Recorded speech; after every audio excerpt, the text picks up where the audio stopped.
Now what I'm going to talk about, it's the local collapse of liberalism, if you like, so how it happened in Hungary and what comes next. Hungary welcomed the collapse of the socialist system with the euphoria inspired by the promises of liberalism. And although Hungary was familiar with political liberalism, in fact, we may perhaps say with some confidence that it was one of its pioneers and even creators in the 19th century, it was unable to establish a lasting coexistence with the liberalism of the late 20th century. What was the main promise of liberalism to the liberated Hungarians?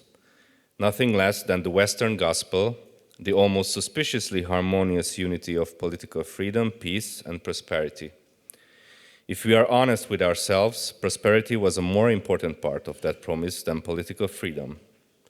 Hungarians wanted to live like the Germans or the Austrians. The most important political catchword was the standard of living.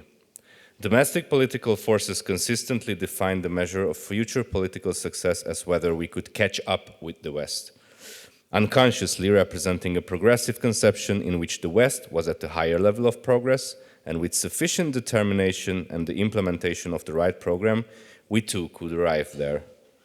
A mandatory attachment to the gospel was the ideological import. The lingua politica of the regime change was liberalism.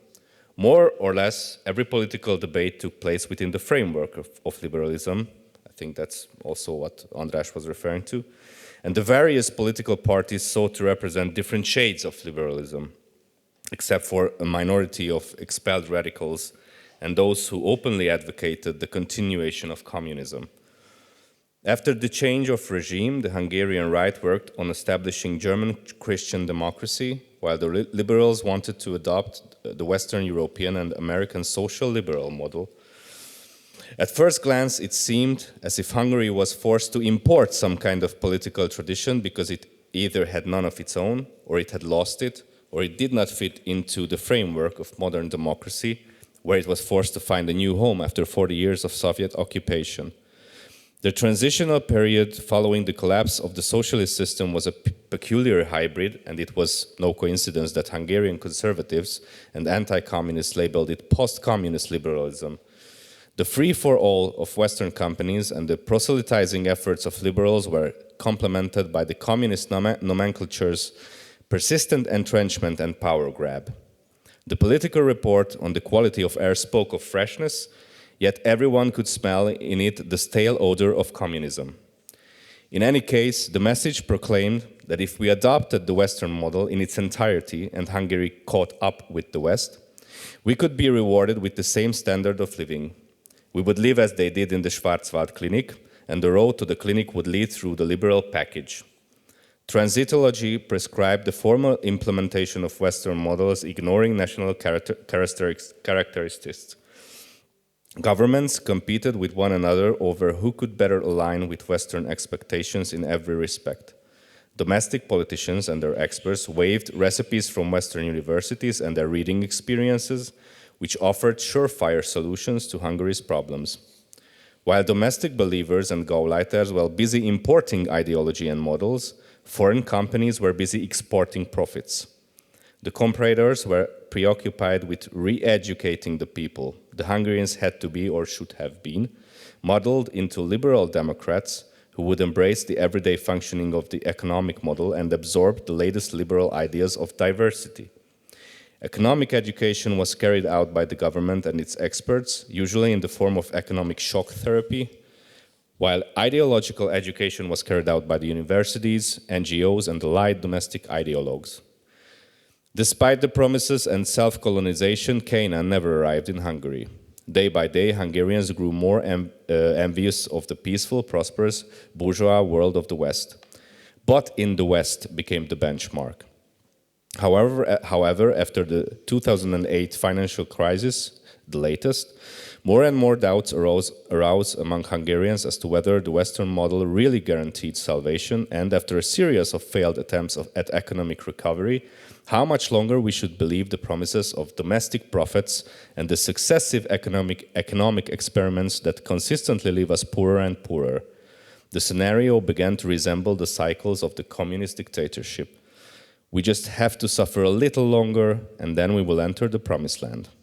Especially under left-wing governments, since nothing ever worked as promised, everything was in constant need of reform. Reform was the buzzword of every leftist government. By the end of the 2000s, Hungarians had become disillusioned with their uncritical adoration of the West. The model itself no longer seemed invulnerable, and the arrogance of the domestic compradors provoked anger among them. The 2010 election indeed carried a message that the import-based experiments of the past 20 years had failed, and that something else had to be tried. An interesting question for us, whether there is a separate Hungarian path, Sonderweg, or a Central European, or perhaps a post-socialist path. It is certain that here on the semi-periphery, in Hungary, Poland, and perhaps elsewhere in the region, similar political changes have taken place as in the countries at the center, primarily in the US with Trumpism, and to some extent in the United Kingdom with Brexit, the disintegration of the two traditional parties, and the rise of Farage. One distinctive feature of Hungary is certainly that the great modernization ideologies of the 20th century repeatedly ran aground here. This can perhaps be explained in part by the fact that the 1918 to 90 and then in 1945 modernization ideologies were associated with the dismemberment of the country and with national catastrophes. Not to mention that in Hungary almost all aggressive attempts at modernization were accompanied by foreign occupation or in some cases simple tyrannical rule. In 1956, Stalinism collapsed, and in 1990, bureaucratic socialism, which Lenin had planned and organized on the model of the German postal system, also collapsed. Then by 2010, both liberal democracy and the free market associated with it had also failed. It became clear that these did not bring the Hungarians the recognition they had hoped for, and that the free market brought dependence on Western state-owned companies and the enforcement of Western political interests on the Hungarian market. Liberal rhetoric proved to be a hypocrisy and deception, clearly concealing realist power politics. Recently, Mark Carney, Canadian Prime Minister and representative of the liberal globalist mainstream, said in his speech at Davos that the rules-based international order was a convenient lie of the liberals, just like existing socialism once was. He said, "We knew the story of the international rules-based order was partially false, that the strongest would exempt themselves when convenient, that trade rules were enforced asymmetrically. And we knew that international law applied with varying rigor depending on the identity of the accused or the victim. This fiction was useful." As Carney also said, you cannot live within the lie of mutual benefit through integration when integration becomes the source of your subordination. Willingly or unwillingly, the advocates of the old liberal order are exposing it.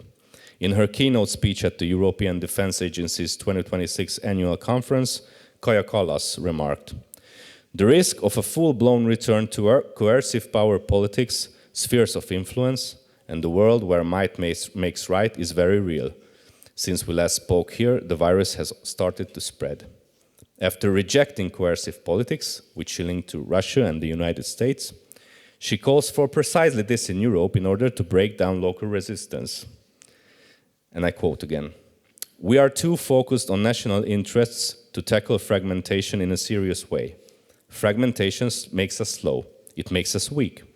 We need to change the culture away from thinking like nations towards acting jointly as Europeans in areas including investment, development, procurement, maintenance, training, the full circle." End quote. Similarly, the Western liberal elite in Hungary, so sensitive to European values, played for the downfall of the pro-Western governments between 1990 and 1994, and between 1998 and 2002, both were right-wing governments, fiercely pro-Western, but it seems that it was an asymmetrical love for the Western powers. Supporting the post-socialist elite, which was much more compliant and served their interests. This accelerated the disillusionment of the Hungarian right with Western soft power, that is, liberal democracy and the free market. The semi-peripheral position accelerated the loss of the illusion. The post-2010 regime, therefore, can be said to have become post-liberal in a natural way, so to speak. It did not formulate a new ideology, nor did it label itself post-liberal, although the Prime Minister's 2014 speech on illiberal democracy ultimately refers to this, but simply arrived there based on the lessons learned from its failures and practical considerations. Of course, it can be said that the need for a post-liberal path has emerged in the West and in our country as well, only in a different context and forced by different developments. Hungarians did not succumb to some kind of intellectual trend, nor did they choose a new ideology when they became post-liberals. The latter can only be determined and named by outside observers. Hungarians were forced by reality to bid farewell to liberalism while preserving the principle of liberty. Hungary today is just as committed to national liberty as it was, mutatis mutandis, in the 19th century. And just as the 19th century variant would not recognize today's globalist liberalism, today's Hungarian national commitment to liberty is a far cry from it. In the post-liberal era, answers must be found to the problems that brought an end to the hegemony of liberalism. First and foremost, the demographic crisis and social sustainability. Second, the resulting multiculturalism, ungovernability, the contradiction between the rhetoric of democracy and egalitarianism and reality, cultural disintegration, and finally, the decline of Europe. The liberal globalist elite perceives the problem primarily as an attack on its position of power, and its main goal is to maintain the status quo. At best, it labels those who are dissatisfied as populists, but often as authoritarians or fascists. Apart from the communicative rhetorical responses, we see no effort to address the above-mentioned problems. The prevailing practice is to exercise power in the name of egalitarianism and justice on behalf of minorities against the dangerous majority, as the latter is prone to populism. The litmus test of justice and equality is the satisfaction of the weak, that is, established minorities. We are in a post-liberal state, but it is questionable whether it is worth talking about post-liberalism as an ideology. The disappointment triggered by attempts at modernization and the exhaustion of utopian energies, as Habermas registered decades ago, favor conservatives' aversion to ideologies. A defining feature of the post-liberal state is the visible absence of a utopian ideology. It is worth distinguishing between post-liberal political practice and political thinking. There is currently complete chaos in the realm of thinking, although the academic world clings to some version of egalitarianism. There is nostalgic remembrance of tradition, authority, and work, and there is a Nietzschean or postmodern right and left. Political practice is marked by dissatisfaction and resentment, which is often accompanied by desire for convulsive social reconstruction.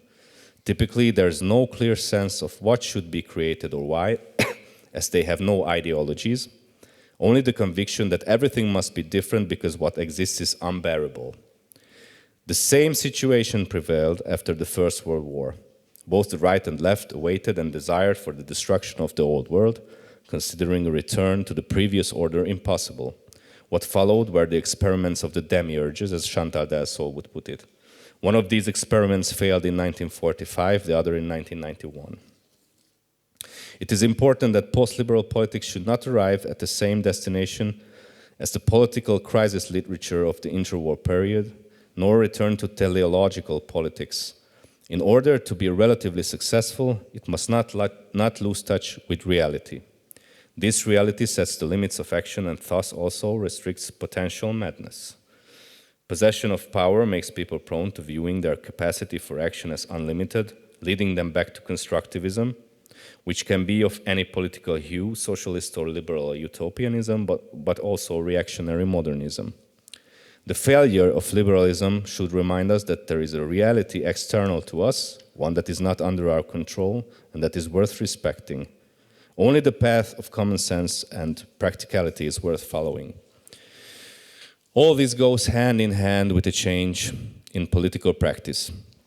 The fact is that most problems are perceived at the local level, and common sense is not the privilege of a meritocratic or professional elite. On the contrary, educated people tend to be more prone to metaphysical madness and dogmatism, serving some current fashion. The politics of common sense is necessarily far removed from the bureaucratic state that regards the German postal service as a model. It places greater trust in people who will, of course, make mistakes from time to time. So it is worth realistically calculating with minor failures, but it keeps its distance from major central reform plans. Learning from the examples of modernization policies, post-liberal politics will hopefully be cautious about large-scale central construction projects, regardless of any redeeming ideology they may invoke. Thank you very much.